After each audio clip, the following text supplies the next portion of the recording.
abusing, and even misusing a word in the Quran, darb, about talking about the treatment of men for the women and so on. This is absolutely wrong. There is no beating, there is no whipping, there's none of these things are a part of regular daily life in Islam. If this kind of abuse is going on, it needs to be reported.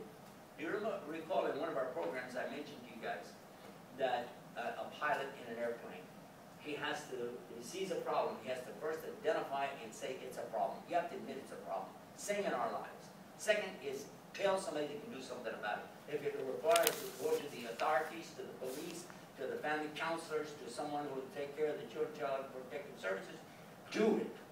Don't play around. Don't say, well, maybe it'll work out. This is exactly the opposite of the best prescription. You have to deal with it. First, admit there's a problem. Now, what Allah says in chapter 4, verse 35 of the Quran, even when there's a problem between husband and wife, get somebody from her family and somebody from his family. Put them together. Let's find out what's going on here and what can be done to resolve it. Let's get some input from everybody on the thing. Do you notice the focus here in the ayah? It's on the families.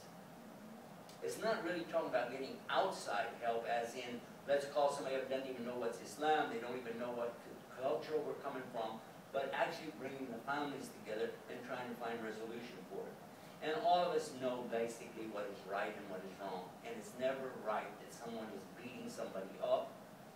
Maybe an occasional, once in a while, somebody did something really bad. Okay, maybe we can forgive that. Maybe we can overlook it. Maybe, but not on a continuing basis. No way, right?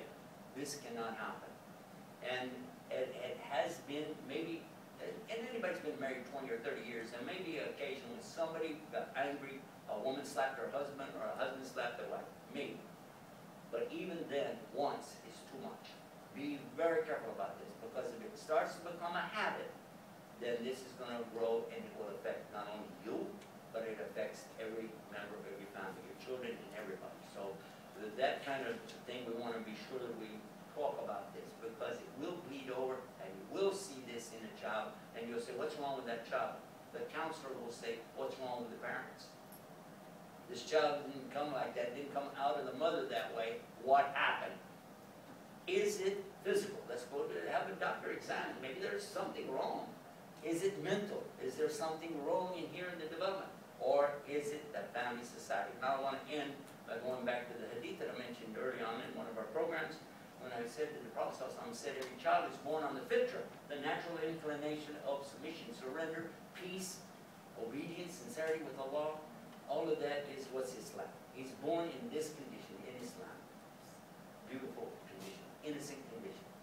But it's the parents that will raise them up to become a Jew, Christian, fire worshiper, or whatever they become. If you want your children to grow up right, then you have to start from the beginning. From the beginning. And you're never done. This job is never done. Even when they're married and grown up, and you say they're gone, no, they're not gone. They're going to be back. Mom, what do I do with my little child who has an anger problem?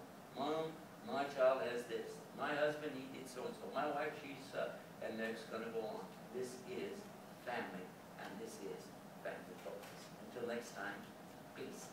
Salam.